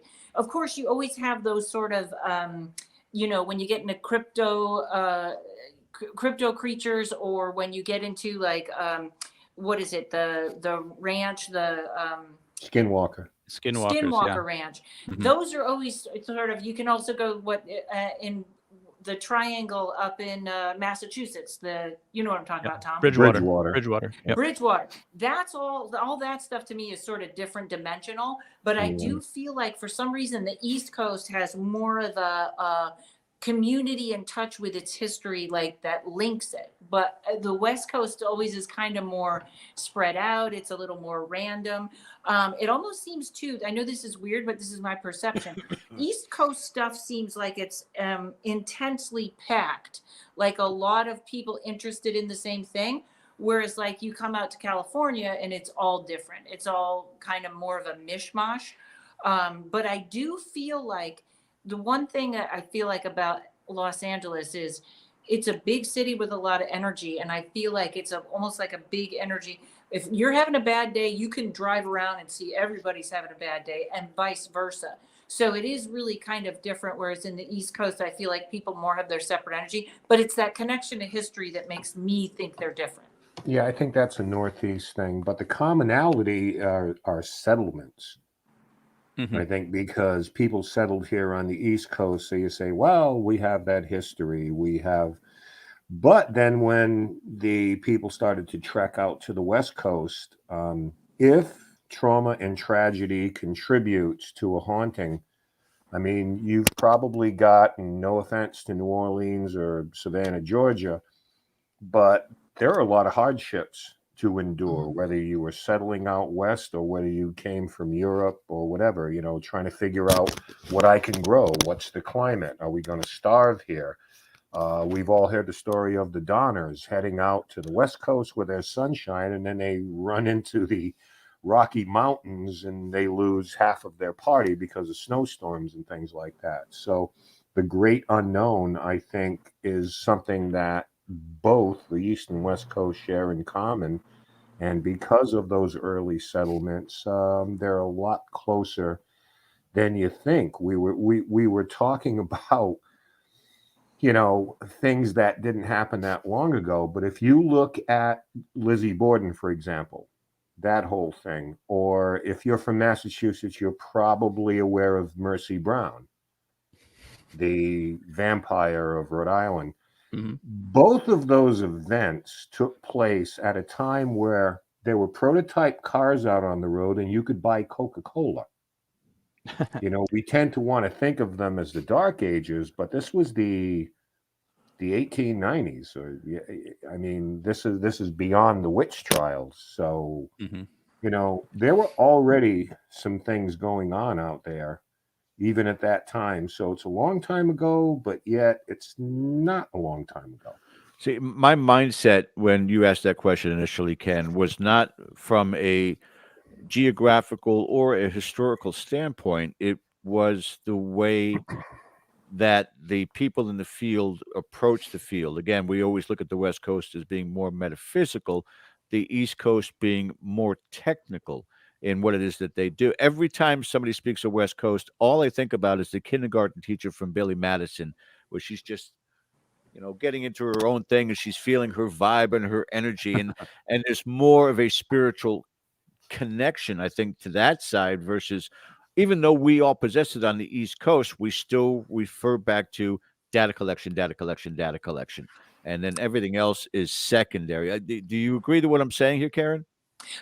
You know what the only reason I'm going to disagree is because I believe there are right now some paranormal teams out here that would just disown me if I didn't say we're very data oriented.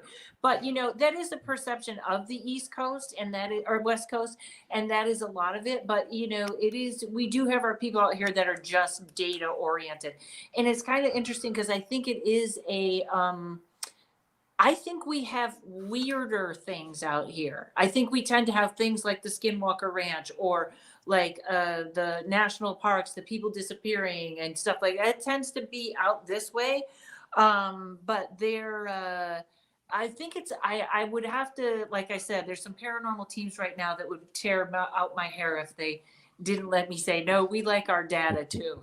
We just have our hippies.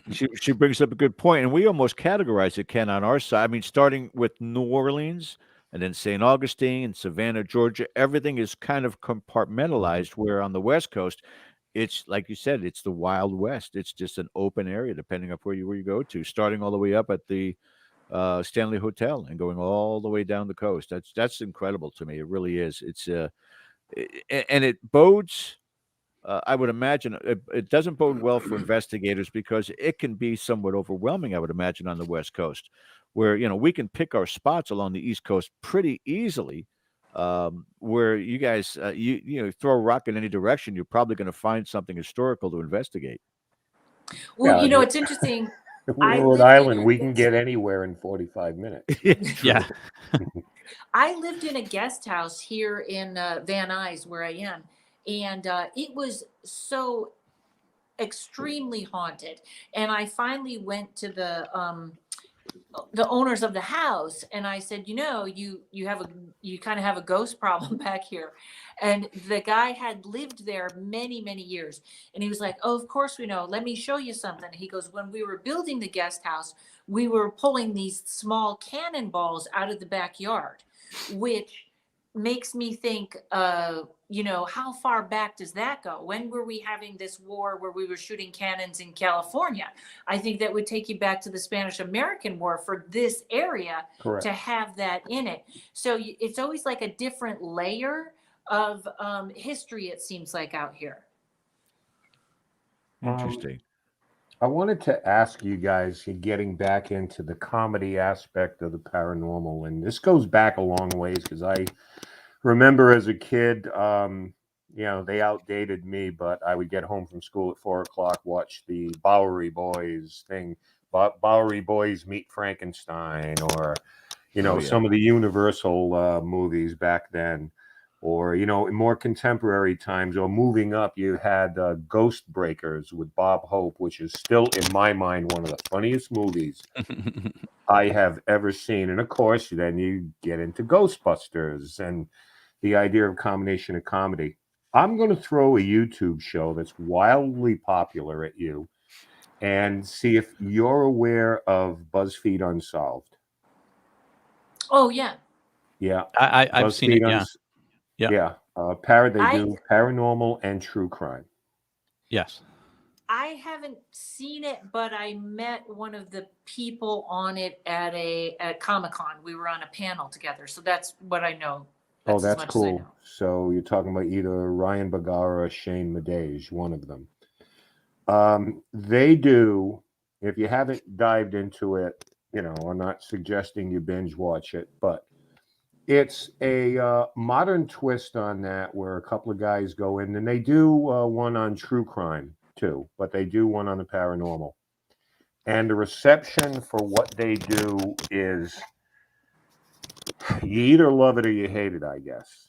And this is why sometimes I think we take ourselves too seriously, because they will go out, and it's not suitable for work type thing, but one is a skeptic, one is a believer, and they will go to the Winchester Mystery House, or recently in the last season, the last episode of BuzzFeed they ended up at the Conjuring House here in Rhode Island. Now, I happen to love these guys because I can look at it from the perspective, they're just having fun. Why take us seriously? But it's amazing how polarized people are on this. Over here in Rhode Island, they were like, how dare they go into the Conjuring House? And yeah, it was a little over the top. I will give you that. But, it's meant to be funny. They're both actors, they're both comedians, and this is what they do. But it's so polarized in terms of you love it and you take it with a grain of salt and you laugh at it, or you just absolutely hate it because it's so disrespectful. Well, that's I'm not sure. I think this is the show, and it's on Netflix, right, or something? No, actually, it's on YouTube. Okay, maybe I haven't seen this one, but which I'm glad, because I'm about to say something negative about a different show that isn't those guys. Go for it. There was a show, and I worked with one of the gentlemen at a convention, and this is where this is my aggravated part with Hollywood, is Hollywood will pass on someone like me or a real investigator and cast a actor or someone that when we were at this convention, he had a few stories, but I carried the stories, he made the girls scream. That's how it was. But also what happened was they sent them to some places they shouldn't have been in. And something followed one of these guys home. And it wasn't funny. He was very afraid. And I just think, that to me, that's a bigger problem than the Zach aggression problem, is that they're casting. They're not asking for people that know what they're doing. And they actually did end up in a lot of trouble. Yeah, I mean, and Tom, you can speak to this too, because actually in prepping for the show tonight, I was going to go there. So thank you for that. You set me up on a tee, Karen. When we're talking about reality shows, we're not really talking about reality shows, because I get the emails all the time, and I'm sure that you read the periodicals out there where we're looking for this, we're casting for that. And I get the emails all the time. Usually they want us to do their work. Do you know of any locations or any homes where someone's suffering an event? It's like, why do I want to tell you about it? Because number one, if those same people want to be on TV, boom, red flag, number one. But there have been shows when this started off, they would take an entire team of people who had been together, put them together. Then all of a sudden, some of the girls started to disappear and prettier girls came in, or younger guys came in. And obviously they're playing to a demographic. And why should those shows be any different than Survivor? I mean, you're looking for the crazy one, you're looking for the drama queen, you're looking for the lunkhead, and then you put them all together and chaos ensues, I guess. So you know how that goes, Tom. Yeah, that's, it's like we were talking about earlier. That's the entertainment side of it, is they're looking for attractive faces. They're looking for young people that'll appeal to the younger demo. And, because I've auditioned a couple times for some of these TV shows, and the feedback I always got was, well, you might be a little too old for the role. And I'm like, well, yeah, but I've got more knowledge than these younger kids, and some of them have probably never even been in a real haunted place, and I have. And so that's the entertainment side of it, is that's what they're looking for. They're looking for someone who has acting experience as opposed to someone who has investigating experience, Yeah. Well, we know for a fact, and George can back me up on this, and we'll speak in general terms because I would never out anybody here, but we've had conversations with people who were on shows, major cable networks, that absolutely hated the show. Hated the show they were on because there were a bunch of people who were just competing with each other for camera time. And in some cases, they came directly from social media, TikTok, YouTube, and they brought that vibe in with them, where it's just kind of like shoving everybody out of the way of being overly dramatic because, that's what pays. How, you've both been doing this for a while. And there's been another shift in terms of social media with YouTube, where no one can go anywhere without a camera or a cell phone now. Now we've got to record it. I got to get it up on YouTube. I got to get likes. I got to get subscribers. Is that good, bad, or is it, you just shrug your shoulders and say that's the way it is? Go ahead, Tom. It is the way it is. That's, and it's, and that it goes for all forms of entertainment, whether it's paranormal, whether it's stand-up comedy, whether it's anything. The medium is changing now. Everything is becoming short little spurts instead of long form videos. And we live in, it's not even YouTube, it's more like TikTok now, and these brief little videos. The problem I have with it is twofold. One is that the cameras are everywhere, and sometimes the thing you're doing isn't ready for broadcast. It isn't ready for people to see, whether that's paranormal or whether it's stand-up comedy. It's not ready to be seen by a general public on the internet yet. And so they're doing it too soon. And the other problem I have, and this is more of the paranormal thing, there's too many people who are faking things to get likes. And, this field of research has been watered down enough over the past couple of generations. So now this is the new way of faking paranormal to get attention. These are the new table tippers, and these are the new, hoaxsters that are out there. Now they're using, they can make a ghost video on their phone with an app, and people think it's real when they see it. So for me, that's the problem I have with it. I wish there was a way we could weed that out so that the real important stuff could get through to people, because that, I think, would help change this field of research, because we could reach more people. We could have peer review in this way, because it's so much easier now. But there's too many people that care about likes and nothing else. Yeah. I also feel like the way technology is now, there is no way to really tell what is real or fake. They're really, and that's a problem. Yeah. And the other thing is, I was working with my friend, and someone they were actually in the Midwest, and they really had something awful in their house, moving things, just terrible. So when my friend gets out there, what he also finds out is they're putting this on YouTube.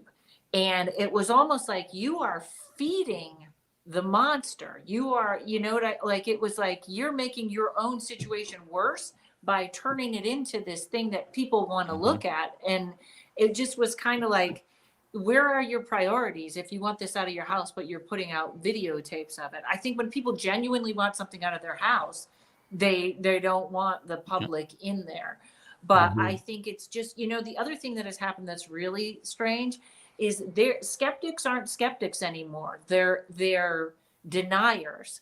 I went on a show and I was reading tarot, and I said to the first lady, "Are you a teacher?" And she said, "Yes." And then the next guy, I said, "This year's all about moving and love and breaking up." And he said, "I just broke up, moved 6 times. And they said to the skeptic, "What do you think?" And he said, "Nah, she's too general. Everybody's a teacher."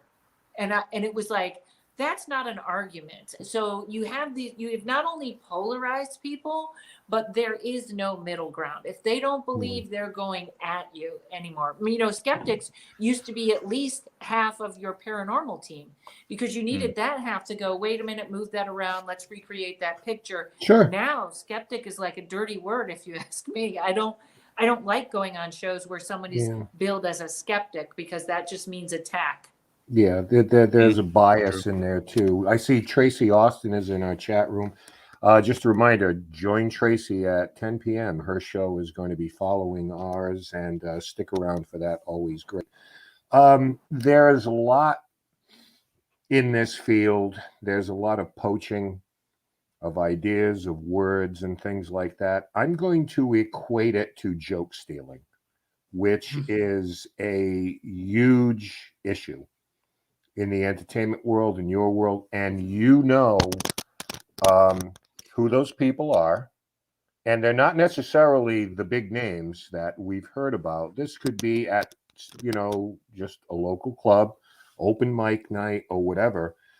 But giving credit and having things, it happens in this field too, where someone comes up with an idea, and over here, there's no honor among thieves. It's not like you can copyright an idea that belongs to you. I don't know if you see that type of thing happening, but I know in the field of comedy, and even if we want to get off the paranormal and talk a little bit about that, I'd be curious to know, as people who make a living off this and work very hard, and I know you have doors slammed in your faces. Sometimes you kill, sometimes you die up there. It's just, you're putting yourself out there.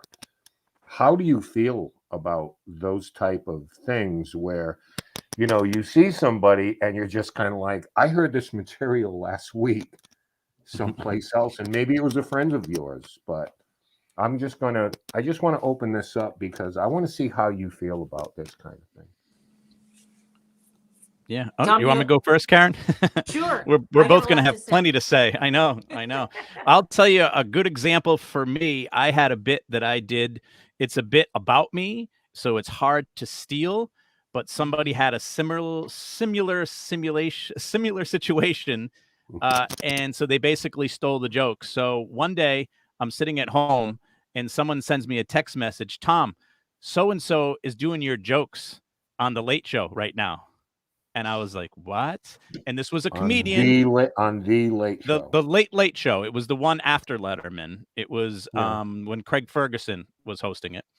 Yeah. And this stand-up comedian who I had worked with a bunch of times and had seen perform a bunch of times, I had never once heard him tell this joke, this bit. But then on TV, he was telling it, and it was almost exactly the same bit as mine, except that he changed a couple of words around, but the same premise of the joke was there. And a few people reached out and they were like, isn't that your joke that he's doing right now? And I had to I wasn't even watching, and I was like, great, So now I can't be sure if he stole it, or if it was the parallel thinking thing, or maybe he subconsciously didn't even realize that he had heard that joke and thought he wrote it himself. Yeah, you want to give people credit, but yeah, I don't want to go after someone for stealing a joke. I still use it. It's still my joke, so I still use it. But sometimes parallel thinking happens, and sometimes maybe you hear something and you don't remember that you heard it, and you think that you thought of it. And that happened to me once, where I was telling this bit a bunch of times, and then somebody came up to me one day and said, hey, that joke you tell, that's a Family Guy bit, right? And I was like, it is? And I looked it up, and then I remembered that, oh my gosh, I remember watching this episode, and I'm telling the joke from this episode, and I didn't even realize I was doing it. I thought I had thought of it. It was just in my brain, and I thought it was mine. So I stopped doing it. But it's weird how all those things can kind of mesh together. And in paranormal, I think that happens too. But at least with paranormal, at least you guys all have you hope anyways, everyone has the same goal of trying to, discover things. I mean, obviously some people just want to get on TV or something or sell a book. But for the most part, if you're copying someone, you're trying to at least you have a common goal. But with comedy, if you steal a joke, it's because you think that joke's better than anything you could have written, and you want to make money off of it. I have. Oh, you're lazy. I've had alliances with networks where we've signed development deals and stuff like that. This interview is not about me because I want to hear what Karen has to say, but I've had show ideas taken from me.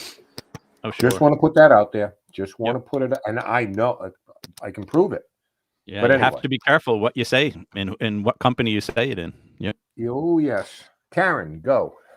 So this is a lose-lose situation, and mostly what I find in Hollywood, because and kind of in New York, there is the industry does if someone is telling my joke, like Tom, first of all, I get reported it, but there is a little of the industry going, no, we're not going to book you. It's just a little bit. It's not a booker. A booker would never pass up $1 for another comic, but we as comics can sort of a little bit say, hey, whose bit that is, or who does something just like that. Doesn't stop the thief.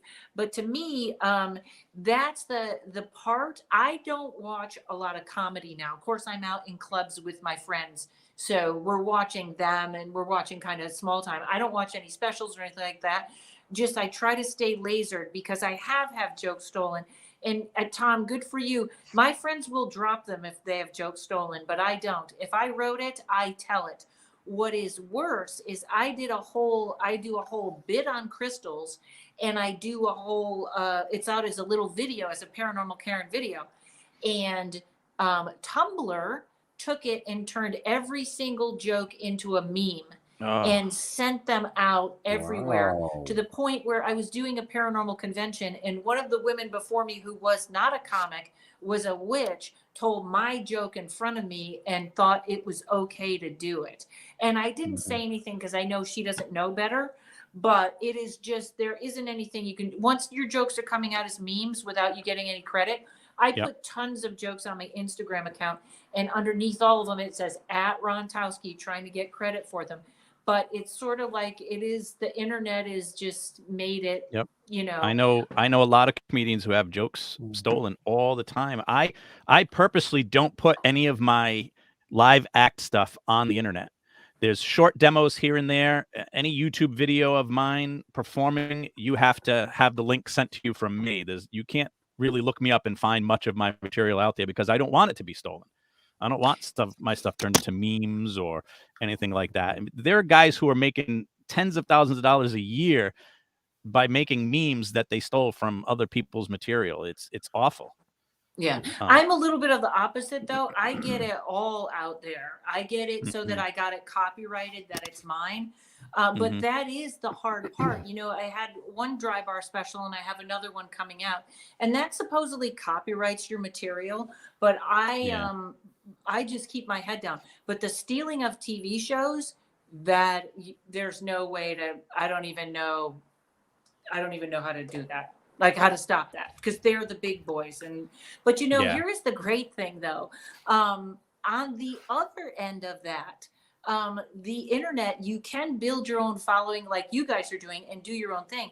And I have to say, the numbers that people get on a good YouTube show are so much better than what's going on in network now.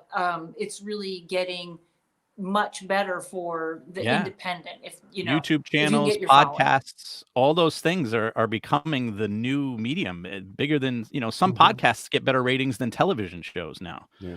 You and know, I think that networks are starting to realize that, and the value of it is obviously you have control of your content. Yeah. Right. Yeah. You know, that was I remember working with you know, who are the four that are so nice? Jeff Foxworthy and Bill Engvall and Cable Larry Guy. the Cable Guy. Yep. Cable And Ron Guy. White. And Cable Guy, right in every interview will say Hollywood wasn't interested in us, so we did it our own way, and they did. Yeah. And good for them. And that's how Ken and I started this show. Yeah. They weren't interested in us. By the way, Florida. Oh, please. and my studio is in my garage. So right now it's probably about 45 degrees in here right now. What is the point of Florida? I don't understand anymore. That's climate hoax. It's upside down. Here you go. Here's LA.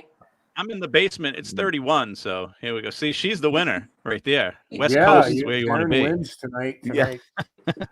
If you can deal with the traffic, the weather's nice. She wins. Well, if you work at night and then it's pretty good. Yeah. Karen wins temperature bingo tonight. Yeah. But the difference is, Tom, you are 7 degrees colder and 2,000 miles further north of me. Yes. That doesn't make sense. You know. Yep. We shouldn't be this hot. It was hot today. I think we were in the 80s today. Yeah, it'd be nice. But so it'll be 60 in Florida tomorrow, though, and it'll still be 31 here. So you're doing all right. We'll take warming it up, baby. We will take it as we did just before the break. But I'm going to change it up a little bit for the both of you. And again, we'll start with you, Karen, ladies first. Paranormal Karen, somebody who wants to reach out to you, whether it's regards to getting you involved with an investigation or doing something with you with regards to comedy, how can they reach out to you? Go to my website, or you can email me at KarenRontowski@gmail.com. At my website, everything's kind of up there. Instagram I like, but somebody duplicated my account and it was horrible getting it removed. That was another thing that was a nightmare. I don't really answer my Facebook messages, but I do post stuff there. But KarenRontowski.com, that's where you can find all of my stuff. And Tom Stewart. Yep. For comedy related things, TomStewartComedy.com.